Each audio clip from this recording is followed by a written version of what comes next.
One of the things that I think has been most interesting today is hearing people talk about the silos, or saying they're not connected, or saying, well, how did you do that? How did you work with that department? Or how did they know to get in contact with you? And that has been really interesting for me to hear, because I knew this is what I was going to be talking about today. So we're going to talk a little bit about how working together works. And first, I want you to know a little bit about me. I'm Sophie McNeil Wolf. I work for the public university system for the state of Mississippi. And I'm an Enneagram 1, Wing 2, which I'm going to advocate is the best Enneagram if you are a marketer, because it's detail-oriented as a 1, being very strategic, but also deeply caring about people. And that says a lot about me. I love connections, I love strategy, and I love cats. So we're going to get started. And if you have any questions throughout the day or with this presentation, feel free to add me on social media. I'm Sophie M. Wolf everywhere. I love Instagram the most, but if you tag me on Twitter, that's great too. So I have been at several different institutions in the higher ed space over the years. I started at a small liberal arts college, so I have been on the ground floor. A lot of people today were talking about teams of 1. Who are my teams of 1 out there? Yeah! I was a team of 1, and I was at a campus of about 1,000 students, and so now I work for a public university system that has just under 100,000 students. And that small school where I worked was called Millsaps College, which is in Jackson, Mississippi. Oh yeah, we got a Millsaps person. Woo, woo. Yes! We live having our majors. So I worked at Millsaps College. I was a creative content manager, which, as many of you have discussed today, where your department lied, where your work lied. So I actually worked in marketing and communications, which was a part of a division of enrollment management and communication. So I was directly tied in with enrollment management. But as many of you know, there's enrollment management. I also thought about retention. That was also a big part of what we did. I worked with faculty members every single day. I worked with students. I also worked with athletics. As a small school, they also didn't have a lot of resources, so I was very much tied in with what athletics was doing. And what that translated towards was that I was the official campus photographer. I was the video person. I wrote all the headlines for every piece of content to make sure that it went out, and I was the stats and analytics person. And I'm sure a lot of you out there are nodding your head thinking, yep, this is what I do. I do all of those things. So when I was there, I had to work with a lot of people because my role had a lot of things that it was asked of me. And so then I transitioned to the public university system. So I work with our 8 public institutions and our 1 academic medical center.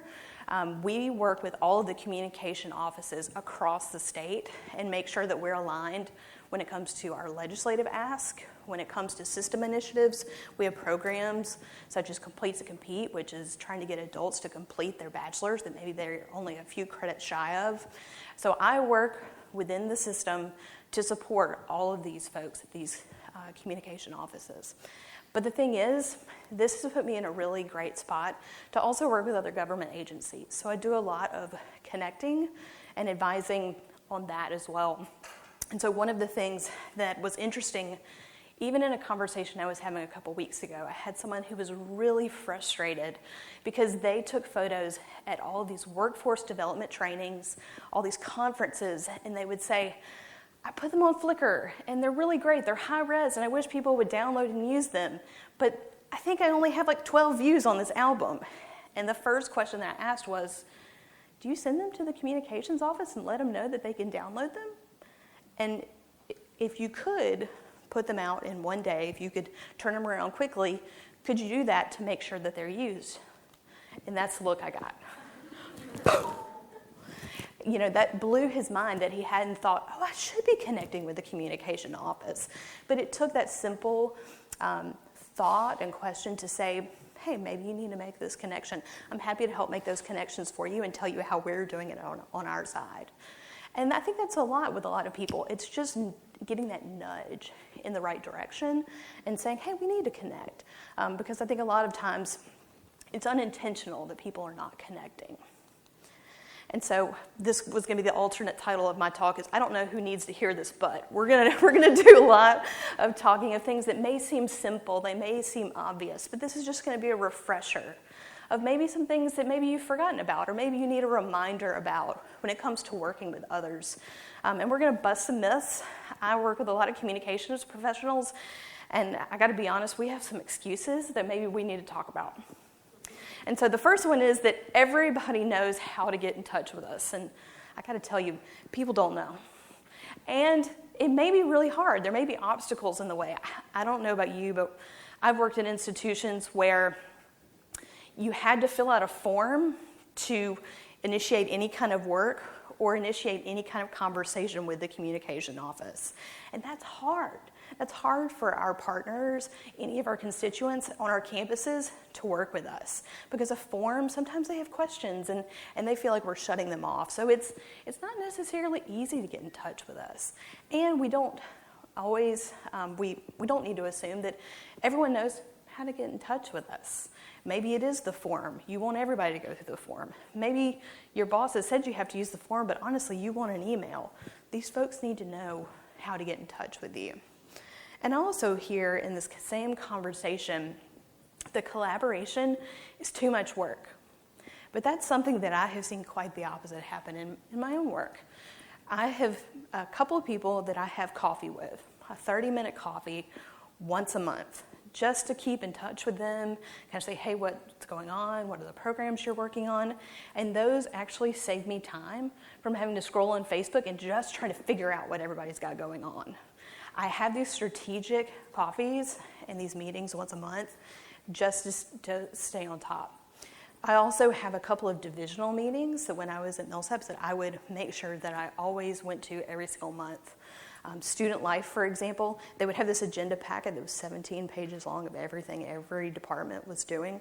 And I was sitting there highlighting because that was how I figured out what was going on campus and made sure that I knew what was going on so I could tell others on social media. And so I think that those small things, showing up for that hour meeting, showing up for a 30-minute coffee, could maybe help you in the long run. And I also hear a lot that if they need something, they need to tell me. I don't have time to take the first step. But I think that being proactive for all of us is a good reminder. You know, we need to be asking the question because a lot of time that person just honestly hasn't thought, hey, we need to include the communications office. As a photographer, I found that I was getting asked to take photos probably 30 minutes before an important event way too often. And a lot of that had to do with the fact that people weren't remembering to talk to me. So I got proactive and would send emails and say, hey, I know you have this event coming up. Are you going to want a photographer? And look, this goes into the next bullet point, which is if I make myself too available, then I'm going to be over capacity. I had to set boundaries and pick my battles. But I found that being proactive helped not only me, but it also helped my colleagues because they trusted me. They knew that I was taking care of them. And at the same time, we were all getting better content in the long run. And this stat just blows my mind, that 86% of employees and executives cite lack of collaboration or ineffective communication for workplace failures. That's a Salesforce survey. So we all can work together to make things better. We've all got things going in the back of our mind. Can think of an example of when communication just totally broke down or communication was just not happening at all.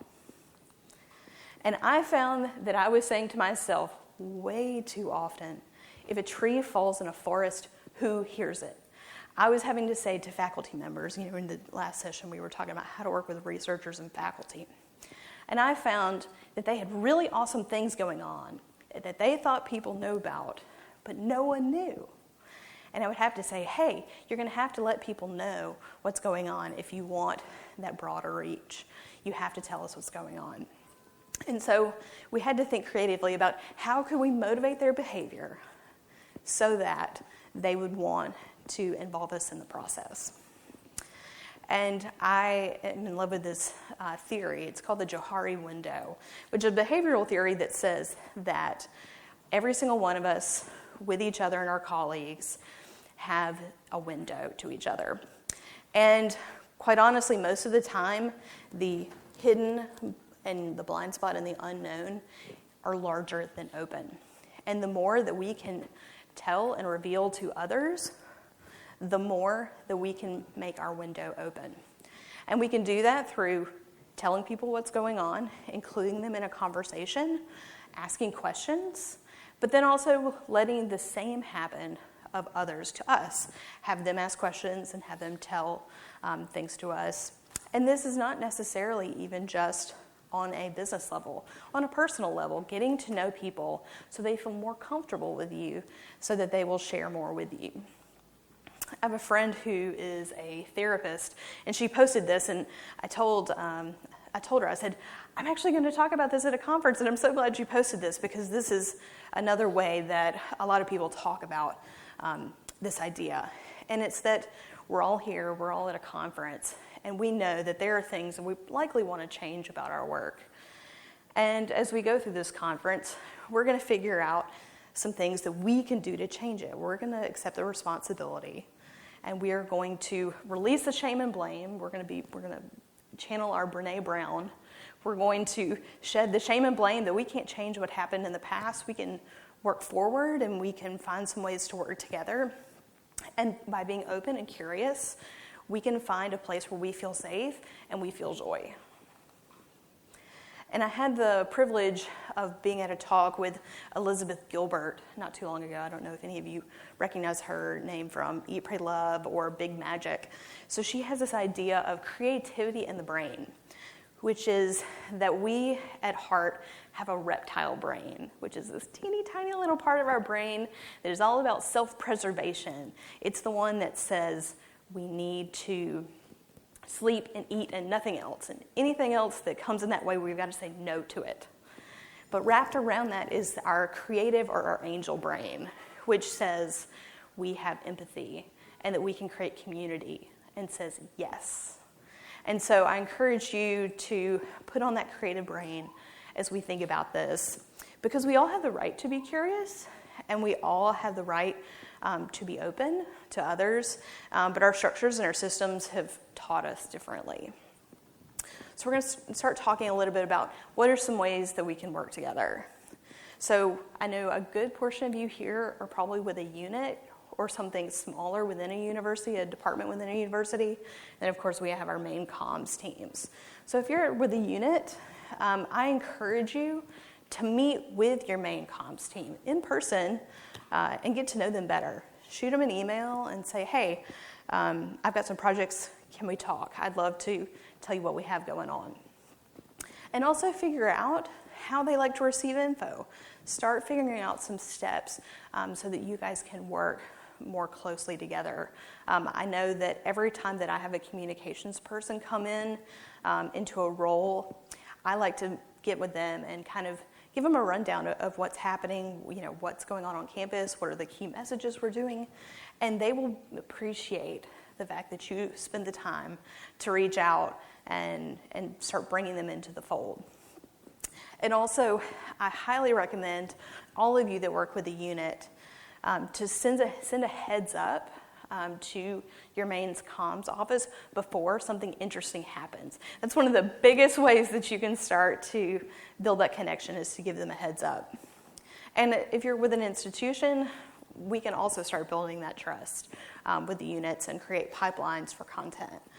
I highly recommend social media roundtables. How many of you already work to build kind of that coalition of social media managers on your campus and kind of involve them? I see a couple hands. That's awesome. I'm so glad that you do that. And as you already know, the more you know, the more you can do. The more that you are connecting with them and telling them that what's going on for you in main comms and what you're doing and what you're focusing on, and also hearing from them and giving them support will definitely help you in the long run. So how many of you have had the more video conversation in the past year? You got to amp it up? Yeah. So it's kind of like more cowbell, but less fun, right? In annual year 17-18, when I was at Millsaps, more video became an institutional goal for me. And as you've already heard me say, I was the one-man band when it came to social media, creating content. And I knew that I was not going to be able to spend a ton of time on this. I was already crunched. And I know it's no surprise that for me to say that there was no budget that was going to be allocated to create these videos. And so I was having to think hard about how we were going to create more video. And also swirling at the same time was that faculty wanted their story told via social media, but few were actually giving us tips. There was this kind of segmented divide between us as comms and faculty. They were feeling like they weren't being heard. And honestly, we were also having a problem where faculty would get, say, an announcement about a grant, and they'd be super excited about it. And even though it was embargoed, they would post about it on Facebook that they got a grant. And we would be like, hey, guys, are you going to tell us about this? And so we wanted to find ways to motivate them that they would work more closely with us and not spread this information before it was ready. And when we would then ask them for photos of themselves, how many of you have had someone send their Facebook profile photo that's a selfie from, where they were on a weekend 2 weeks ago? We were having that, and I would just have to sit there and think, this is not how any of this works. How can we help them? So what I did, prior to 2016, we were having that gap where we didn't want to say no. And people would send us photos. They'd be about 6 photos or so, and they'd say, hey, here's a kind of paragraph of what we were doing. And we felt obligated to make a post.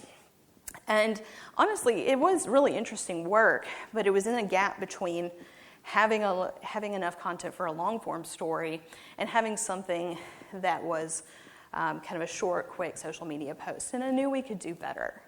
And so we started working with a program called Adobe Spark. And it saved my bacon.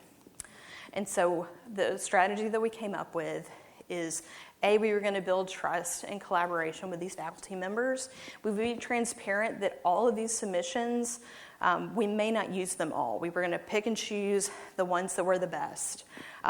Faculty members would submit photos and information to us, and then we would make them more interactive. We told them that we were going to create videos that were 1 minute or less, and that was because we wanted to post them natively on each platform. So obviously Instagram, the limit is 1 minute. Now there's Instagram TV, but at the time that was not the case. And I told my boss, I said the future goal would be if we can motivate enough folks, we could have a video a week. And so this was actually the first video that was created, and actually by the same biology professor that you saw from the Facebook photo post before that was kind of long. And our engagement rate was drastically higher. I mean, I don't have to tell you guys that. I had double the reaction, I had double the shares, and I had a great number of views. And the faculty just went nuts. They loved seeing moving photos and text. And at the time, this was when Vox and BuzzFeed and other channels were really starting to get into this, where it wasn't all about having to have a big rig and a polished production team, that you could just have a couple of photos, put a Ken Burns effect on it, have text, have something that's really informative, but have it be really quick. And these were great for us. And so we continued to create these throughout the year, and we even started having community members send us images because they had seen the videos. So this is actually, I don't know if any of you remember the super blue blood moon that happened about 1.5 years ago. We had a kind of novice photographer come on campus every single night to document it with these really incredible lenses, and he sent us photos and said, hey, do you want them? And I had gotten to a place where I could see the photos that were sent and know immediately what would be a gangbusters Adobe Spark video. And I saw this and I said, yes, absolutely, I would love to have this. So we were creating these videos, and when you looked back over a 1-year span, our Adobe Spark video posts were 4 of our top 10 posts in reach for the year. And 3 videos comprised our top 5. And this was really great for us on multiple fronts. So we were able to work with faculty members. They really started to trust us more.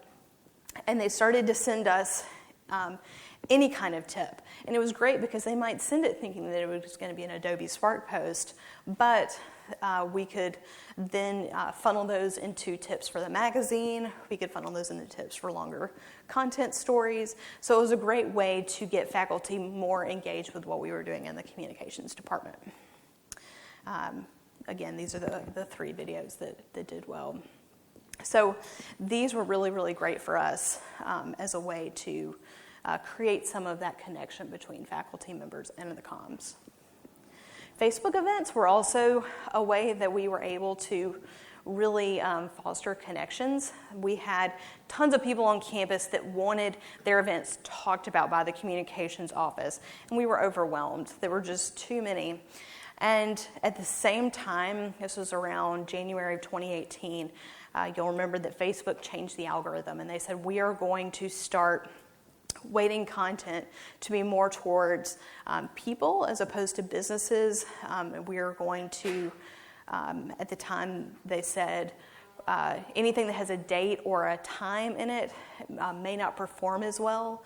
And so what I read into that is we need to start doing more with Facebook events. At the same time, I also was looking for a opportunity to make our posts more accessible. I said no more with flat poster graphics that you can't be read by, say, for example, JAWS if you are vision impaired.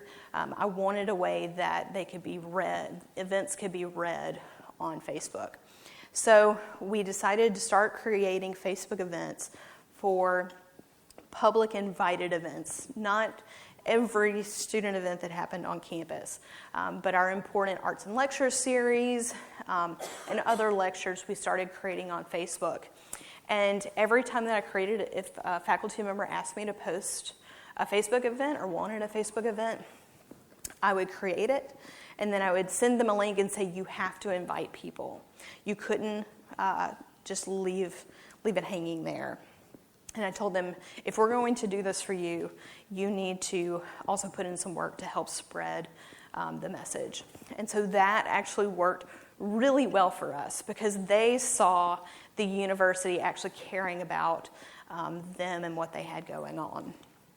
And at the same time, our reach was a lot higher than it had been for Facebook posts that had posters. And so now at the system level, I also work with the comms teams. I do post for our system Twitter account, and this tweet was over the summer, and it looks like I'm standing right there on this building during this event, but I have to be honest, I was actually sitting on the beach.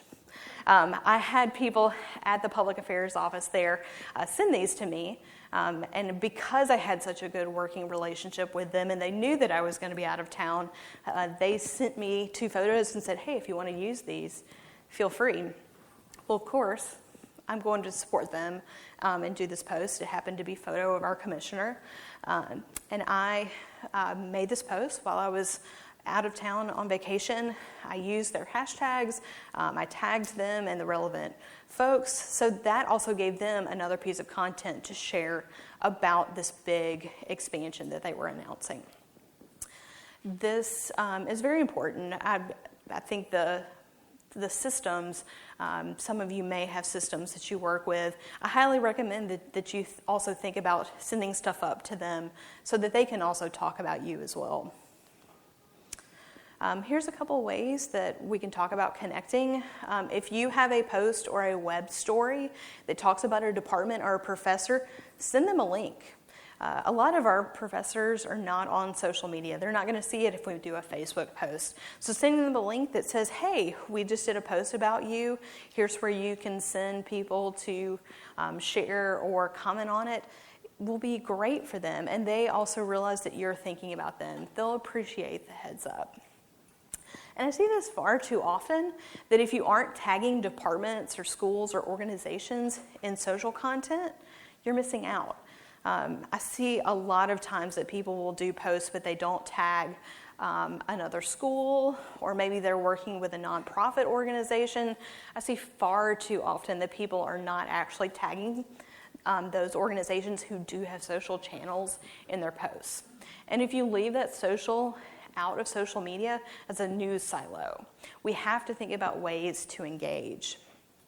And in that same vein, if you have an organization or a school that tags you in a post, and especially if you're in a main comms office, just give them a like as a bare minimum. They want to know that they feel heard, and any way that you can kind of give them a little nudge for their content, consider doing that. And I highly recommend, just like you're here at this conference, to meet people. Think about those digital groups. A lot of you are already doing that, and I think that's really great. Creating space for others to ask questions and send content and links is huge for fostering some of these connections.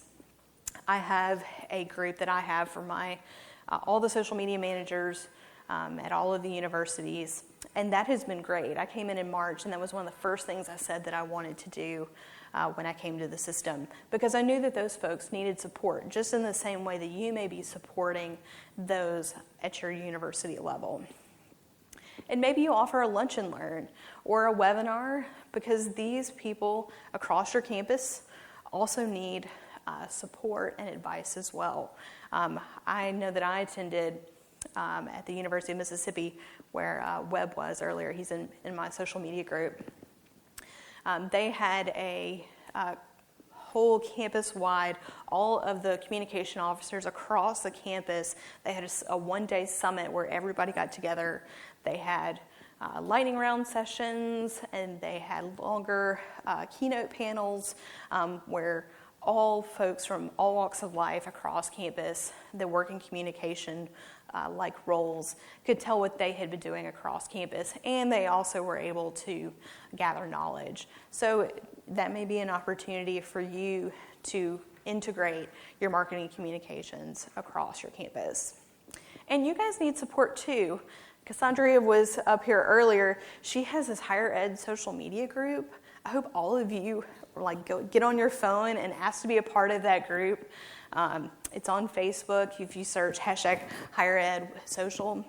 I know when I was at Millsaps, I was the only person in my office that actually really could understand my job. I didn't have others that really could identify about social media in the way that I needed them to. And the higher ed social media group was a great support for me and others, and able to get advice. And sometimes it was just as much as, is Facebook down for you, or is it just me? And so I highly recommend that you look for avenues to give yourself support. And above all, working together works. About 7 years ago, I was in tourism right before I came to higher ed. And I was at a conference, and Sheila Scarborough, who's with Tourism Currents, she was talking about influencers and how you needed to work with influencers in your city that were already talking positively. Those are the people that are already giving you great content, and you need to foster those relationships. And I had somebody that came to mind, and I shot him an email, and I said, hey, we need to get together after this conference is over. Would you like to meet? And in December, I'll actually celebrate my 7-year wedding anniversary with that person. So I can't guarantee that you will actually get married to every person that you send an email saying, hey, let's connect. But I can say that it can change your life. Thanks.